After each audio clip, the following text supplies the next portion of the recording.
Guys एक छोटा सा क्वेश्चन है मोशन एंड प्लान का। अगेन हम यही चैप्टर पढ़ रहे हैं और इसी के ही न्यूमेरिकल बहुत सारे हैं जिनको हम लगाते जा रहे हैं। इंपॉर्टेंट न्यूमेरिकल्स हैं, समझने चाहिए आपको और बोर्ड एग्जाम में भी पूछे जाएंगे।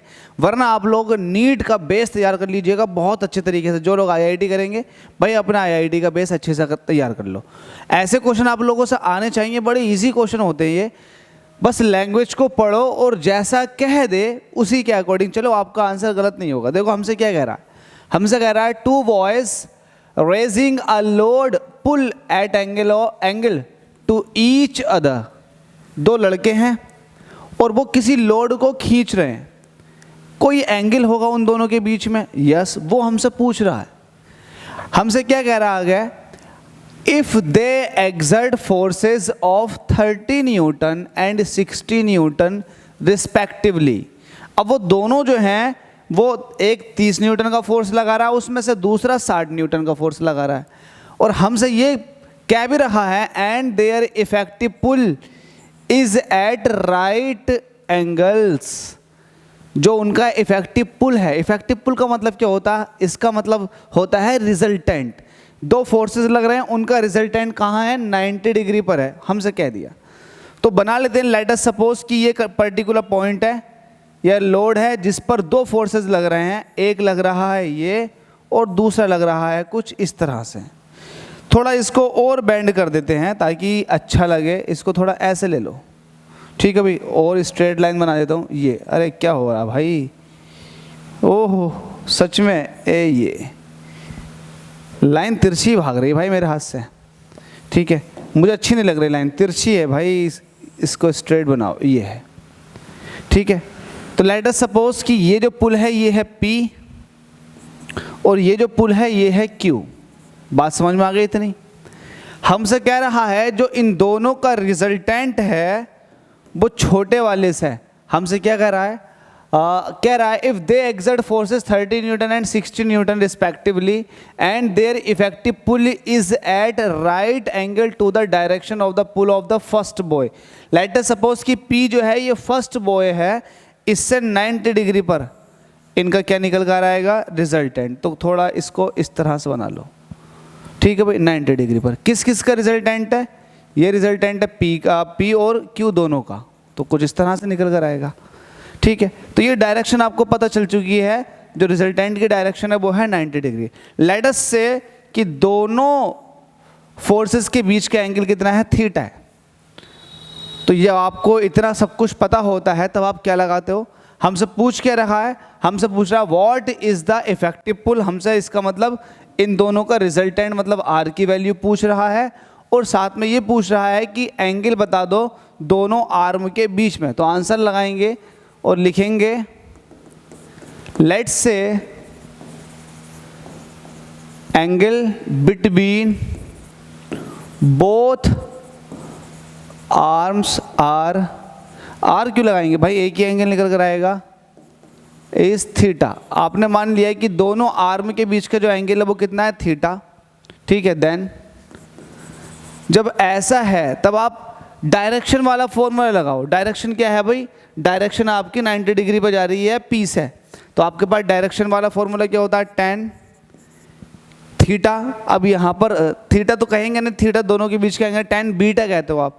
तो आपके पास tan beta is equal to क्या होगा, बताओ क्या होता है। छोटा वाला ये है, बड़ा वाला ये है, तो बड़ा वाला ऊपर लिख लो Q साइन दोनों के बीच का एंगल थीटा अपॉन Q कोस थीटा प्लस P, यही तो निकल कर आएगा। अब यहाँ पर आप ये कह सकते हैं कि बीटा जो है वो क्या है, 90 डिग्री है। ठीक है, उसके अकॉर्डिंग आपने लिख दिया। अब यहाँ पर लिख दो tan 90, ये क्या है आपके पास में Q साइन थीटा। अगर किसी को ये समझ में नहीं आया तो आप पिछले न्यूमेरिकल्स देख लें, मैंने कहीं ना कहीं इसको एक्सप्लेन किया हुआ है, समझ में आ जाएगा। तो Q साइन थीटा, Q आपके पास कितना है, Q आपको यहाँ पर दे रखा है, यहाँ पर लिख देता हूँ। Q आपके पास कितना दे रखा है इन्होंने, 60 न्यूटन, एंड यहाँ पर P कितना दे रखा आपको, 30 न्यूटन। ये वाली बात भी यहाँ पर लिखी हुई है। तो Q की वैल्यू कितनी है, 60 न्यूटन। साइन थीटा ऐसे ही रहेगा, ऐसे Q की वैल्यू है 60, कोस थीटा ऐसे रहेगा क्योंकि थीटा आपको नहीं पता, थीटा पूछ रहा है। P की वैल्यू कितनी है, P की वैल्यू यहाँ पर दे रखी है 30। साइन 90 की tan 90 की वैल्यू होती है 1/0 मतलब infinite. Infinite is equal to हो गया 60 sine theta upon 60 cos theta plus 30। 1/0 cross multiply करो, क्रॉस मल्टीप्लाई करने के बाद क्या आएगा उसको देख लो, क्या आएगा, क्रॉस मल्टीप्लाई करेंगे, 0 से किसी की भी मल्टीप्लाई करो, 0 से किसी की मल्टीप्लाई करो वो 0 हो जाएगा, और 1 की किसी से भी मल्टीप्लाई करो वही टर्म रह जाती है। तो यहाँ जब 1 की मल्टीप्लाई 60 कोस थीटा प्लस 30 से होगी तो क्या हो जाएगा, ये हो जाएगा 60 कोस थीटा प्लस 30, ऐसे ही रह जाएगा। जब 0 की मल्टीप्लाई समथिंग से होगी तो पूरा पूरा 0 हो जाएगा। देख लो एक बार फिर से, अगर समझ में नहीं आए तो। कहाँ गया भाई, यहाँ को आ जाओ। 0 की मल्टीप्लाई जब इससे करूँगा तो ये टर्म 0, और इसकी मल्टीप्लाई जब 1 से करूँगा तो ये पूरी की पूरी टर्म ऐसे आ जाएगी 60 कोस थीटा प्लस 30। तो 60 कोस थीटा प्लस 30 ऐसे 0 एक तरफ आ गया। 30 को इस तरफ पहुँचा दो तो हमारे पास क्या हो जाएगा, 60 cos theta is equal to हो जाएगा माइनस का 30। कोस थीटा ऐसे ही रहने दो, माइनस का 30 मल्टीप्लाई की चीज़ डिवाइड में आ जाएगी। 30 का जब डबल करेंगे तो ये हो जाएगा भाई 2 वाट कट जाएगा, 31 30, 32 सा 60 माइनस का 1/2। क्या ये बेसिक बातें समझ में आती हैं? बिल्कुल आती हैं। कोस थीटा, कोस में किसकी वैल्यू होती है, ये होती है कोस 120 डिग्री की। कोस से कोस कटा, थीटा इज इक्वल टू कितना आ गया 120 डिग्री। तो पहली बात तो ये पता चला कि जो दोनों आर्म थी या दोनों बॉयज़ थे उनके बीच का जो फोर्स है वो कितना है 120 डिग्री। तो हम ये कह सकते हैं एंगल बिटवीन बोथ आर्म्स, सही करके लिख लो इसको, ऑफ बॉयज इज कितना है 120 डिग्री। एक तो ये पूछा था, और आपसे पूछा है इफेक्टिव पुल। इफेक्टिव पुल का मतलब होता है रिजल्टेंट। रिजल्टेंट कैसे निकालते हैं, जिसको आप कहते हो इफेक्टिव पुल। यहाँ पर फोर्स जो है वो पुल की फॉर्म में है, तो R इज इक्वल टू हो जाएगा P square plus Q square, पहला वाला फोर्स प्लस दूसरा वाला फोर्स प्लस 2 इंटू पहला इंटू दूसरा कोस थीटा। ठीक है भाई, P की वैल्यू कितनी है आपको दे रखी है, P की वैल्यू 30 का स्क्वायर, Q दे रखा 60 का स्क्वायर प्लस 2 इंटू 30 इंटू 60। कोस 120 आएगा, कोस 120 की वैल्यू होती है माइनस का 1/2। या यहाँ से आप कोस थीटा की डायरेक्ट वैल्यू रख सकते हैं, कोस थीटा की वैल्यू माइनस का 1/2 थी। सही है भाई, इसको सॉल्व कर लेते हैं और आंसर पा लेते हैं। कुछ है नहीं, यहाँ पर आप R निकाल रहे हो, R इज इक्वल टू कितना हो जाएगा स्क्वायर रूट के अंदर 30 का स्क्वायर होता है 900 प्लस 6 का स्क्वायर होता है 3600, 60 है यहाँ पर 3600 हो जाएगा। अब देखो माइनस का 1/2, 2 से काटेंगे तो इसका हो जाएगा 30 की 30 से मल्टीप्लाई करेंगे तो हो जाएगा 900 का डबल करेंगे तो हो जाएगा 1800, वो भी माइनस का 1800। इसको सॉल्व कर लो और आंसर पा लो। हमारे पास क्या है 900 ऐसे रहेगा, 3600 में से 1800 निकालेंगे, अगेन 1800 रह जाएगा। ठीक है भाई, R ये हमारे पास 1800 में जब 900 ऐड करेंगे तो कितना हो जाएगा, ये हो जाएगा आपके सामने 2700।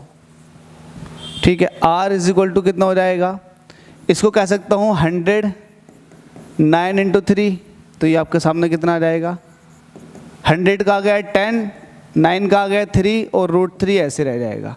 तो आपके सामने रिजल्टेंट आ चुका 30√3। ये आपके पास में इफेक्टिव पुल है 30√3 का। क्या ऐसे दे रखा, यस 30√3 आपके सामने ये निकल कर आ चुका।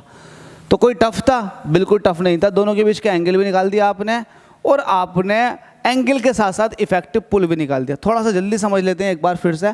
दो बॉयज़ थे, किसी पर्टिकुलर लोड को उठा रहे थे। अब हमसे पूछ रहा है कि इन दोनों के बीच का एंगल बता दो, तो एंगल निकाल देंगे। दोनों फोर्सेस दे रखे हैं, और ये भी दे रखा है कि जो इनका रिजल्टेंट है वो छोटे वाले से या फिर पहले वाले बॉयज़ से 90 डिग्री पर निकल रहा है, राइट एंगल पर। तो हम राइट एंगल को यूज़ करके हम ये पता लगा लेंगे कि दोनों आर्म के बीच का एंगल कितना, निकाल लिया आपने। जब एक बार एंगल पता लग गया और दो फोर्स आपको पता है, तब आपको लॉ ऑफ पैरेललोग्राम के अकॉर्डिंग आपको ये फॉर्मूला पता होता है रिजल्टेंट निकालने का। बस आपने इसमें सारी वैल्यूज फिट की और आपके सामने आंसर आ गया। अगर किसी को फिर भी डाउट रहता है तो टेलीग्राम लिंक दे रखा है डिस्क्रिप्शन में, जाकर तुरंत वहाँ पर फॉलो कर लें और वहाँ पर कमेंट करें, पूछने की कोशिश करें। अपनी बात रखें, मुझसे रखें, मैं आपकी बातों का जवाब देने की कोशिश करूँगा। मज़ा आएगा। एक बार टेलीग्राम लिंक को भी आप ज़रूर फॉलो कर लें। ठीक है भाई, थैंक यू सो मच।